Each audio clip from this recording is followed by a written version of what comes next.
आखिरकार इजराइल ने एक्शन लेना शुरू कर दिया है और सच मानिए ये जो एक्शन हो रहा है ना, इस एक्शन का सीधा सीधा असर पाकिस्तान के ऊपर पड़ने वाला है। जानेंगे इजराइल ने स्ट्राइक शुरू किया है, इन सब के बीच में भारत को भी एक मैसेज इजराइल की तरफ से आया है जिसमें ये कहा गया है कि भारत और इजराइल के बीच में अभी सबसे अच्छा चैप्टर बाकी है। वहीं दूसरी तरफ पाकिस्तान के अग्नि परीक्षा का समय आ चुका है। स्क्रीन पर एक आर्टिकल देख रहे हैं, हूतियों के ऊपर एक्शन से शुरुआत करा है इजराइल ने। जियोपॉलिटिक्स में बहुत कुछ चल रहा है, हमेशा की तरह वर्ल्ड मिरर के इस एपिसोड में जानने को मिलेगा बहुत कुछ, इसलिए इस वीडियो को अंत तक जरूर देखें। सच मानिए तो अग्नि परीक्षा का समय आ गया है पाकिस्तान का, ऐसा लग रहा है। हमने आपको पहले भी कई बार कहा है कि एक युद्ध ऐसा लगता है जैसे रखा हुआ है और अब तो बहुत सारे लोग भी, बहुत सारे एक्सपर्ट भी इस बात को कहने लगे हैं। स्क्रीन पर आर्टिकल देख सकते हैं जिसमें कहा जा रहा है कि ईरान भी अब इस चीज को मानने लगा है कि एक युद्ध रखा हुआ है और वो युद्ध किसके साथ है, इजराइल और ईरान के बीच में। अब धीरे धीरे माहौल पलटता जा रहा है। ईरान के पास जंगजूर कॉरिडोर जिस पर आर्मेनिया, अजरबैजान और अमेरिका समझौता हुआ, ये तस्वीर ट्रंप की बड़ी वायरल हुई थी और आर्मेनिया और अजरबैजान ने ट्रंप को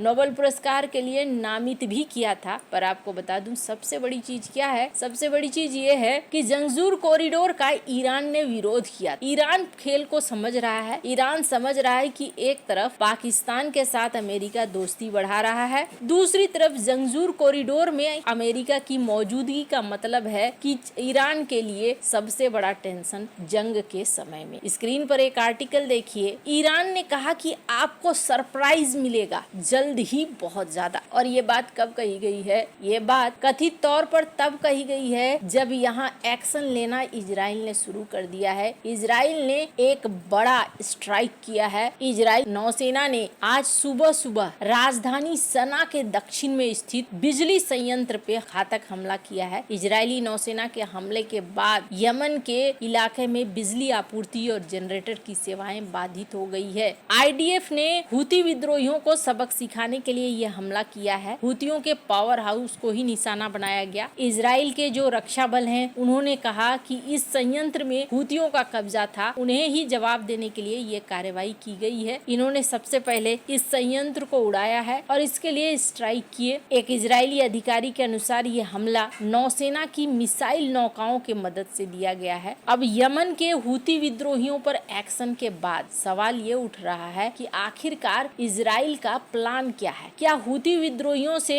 एक शुरुआत हुई है, क्या इजराइल और ईरान के बीच में युद्ध छिड़ेगा। हमने आपको पहले भी कहा था कि कुछ ऐसी आशंकाएं आ रही हैं कई सारे एक्सपर्ट की तरफ से कि अगस्त के अंत में या फिर दिसंबर के आसपास इजराइल और ईरान के बीच एक युद्ध हो सकता है। जून में भीषण युद्ध देखने को मिला था जिसमें दोनों ने एक दूसरे के ऊपर हमला किया, बीच में अमेरिका की भी एंट्री हुई। लेकिन अब कहा जा रहा है एक तो इजराइल अपने एयर डिफेंस सिस्टम को बहुत अच्छे से मजबूत कर रहा है। इजराइल की बेंजामिन नेतन्याहू सरकार एरो 3, एरो 4, आयरन डोम, डेविड स्लिंग जमीनी लेजर डिफेंस सिस्टम के प्रोडक्शन और डेवलपमेंट पर बहुत जोर दिए हुए है। वहीं दूसरी तरफ ये भी देखने को मिल रहा है कि इजराइल के रक्षा मंत्री ने एक बयान दिया है। स्क्रीन पर इस बयान को देख सकते हैं, जिस बयान का मतलब ही निकाला जा रहा है कि मामला यहाँ वैसा नहीं है जैसा दिख रहा है, मामला यहाँ पर आगे बढ़कर युद्ध का है। इजरायली सेना प्रमुख हैं एयाल जमीर, इन्होंने कहा है कि ईरान अब इजराइल का प्राइमरी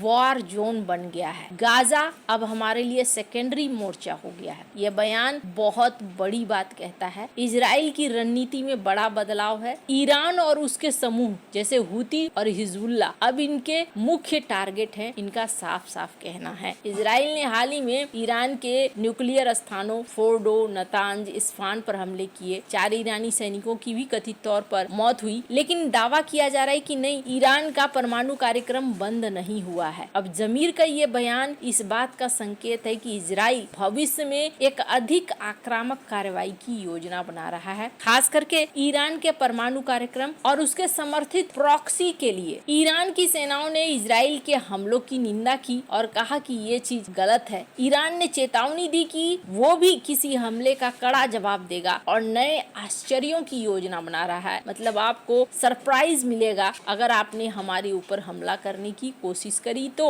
अब यहाँ पर जिस तरीके का माहौल बन रहा है वो बता रहा है कि सैन्य तैयारियां चल रही है। कहा जा रहा है कि इजराइल ने 4 लाख रिजर्व सैनिकों को बुलाने के लिए एक बिल पास किया है, जो गाजा में युद्ध विराम अभी तुरंत नहीं होने वाला है ये भी दिखला रहा है, और ईरान के साथ तनाव बढ़ रहा है ये भी दिखला रहा है। इजराइल ने सीरिया में भी सैन्य कार्रवाई को तेज कर दी है। ईरान ने अब रूस और चीन के साथ सहयोग बढ़ाया है। वहीं देखने को मिल रहा है कि चाइना यहाँ डबल गेम खेल रहा है, जहाँ ईरान को मिसाइलों की आपूर्ति कर रहा है तो वहीं पाकिस्तान को पनडुब्बियों की आपूर्ति कर रहा है। अब यहाँ समस्या ये है कि ईरान को लगता है कि जंगजूर कॉरिडोर पर कब्जा, पाकिस्तान के साथ बहुत अच्छे रिश्ते, इसका अर्थ है कि भविष्य में इजराइल और अमेरिका ईरान के ऊपर एक्शन लेंगे और ऐसे में उसे तैयार रहने की जरूरत है। वैसे आपको बता दूं ये समय ना अब हो जाएगा पाकिस्तान की अग्नि परीक्षा का समय, क्योंकि जिस तरीके से डोनाल्ड ट्रंप